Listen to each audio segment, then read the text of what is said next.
পৃথিবীতে সবথেকে বড় গুনাহ হচ্ছে শিরকের গুনাহ, আল্লাহর সঙ্গে শিরিক করা। এর উপরে আর কোনো গুনাহ হয় না। যতগুলো গুনাহ রয়েছে এর মধ্যে সবথেকে বড় গুনাহ হচ্ছে আল্লাহর সঙ্গে শিরিক করা। যখন কোনো মানুষ আল্লাহর সঙ্গে শিরিক করে এর থেকে বড় গুনাহ আর হয় না।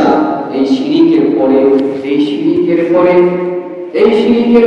যে গুনাহের স্তর, সেই গুনাহটা হচ্ছে ঘরের স্ত্রী রেখে অন্য মহিলার সঙ্গে সম্পর্ক রাখা, ঘরে স্বামী রেখে অন্য পুরুষের সঙ্গে সম্পর্ক রাখা।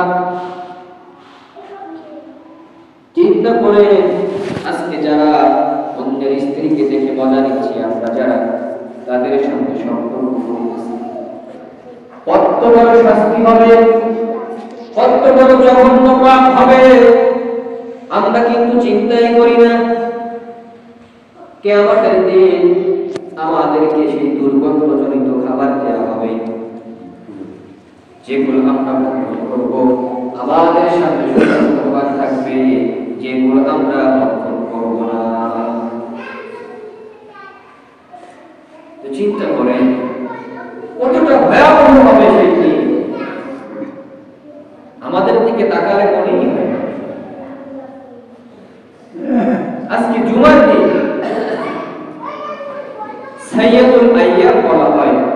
এই দিনের একটা সময় ছিল যখন জুমার দিন আসতো, আমলের প্রতিযোগিতা হতো, কে কার থেকে বেশি আমল করবে।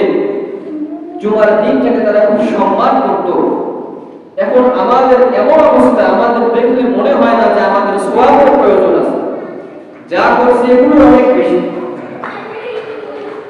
জুমার দিনের একটা ফজিলত হলো, জুমার দিনে যে ব্যক্তি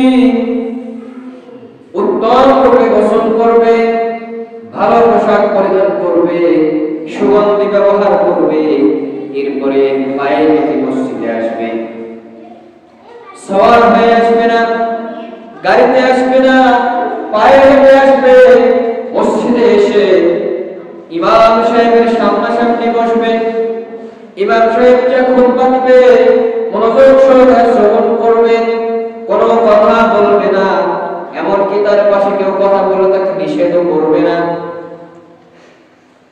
এরপর যখন নামাজ শেষ হবে, ওই ব্যক্তি আবার যখন চলে যাবে, হাদিসে আল্লাহ রাসূল বলেছেন ওই ব্যক্তির আমল নামায় প্রতি কদমের বিনিময়ে 1 বছর নফল রোজা এবং 1 বছর নফল নামাজ পড়লে যে সওয়াব, এই সওয়াব প্রতি কদমের বিনিময়ে ওই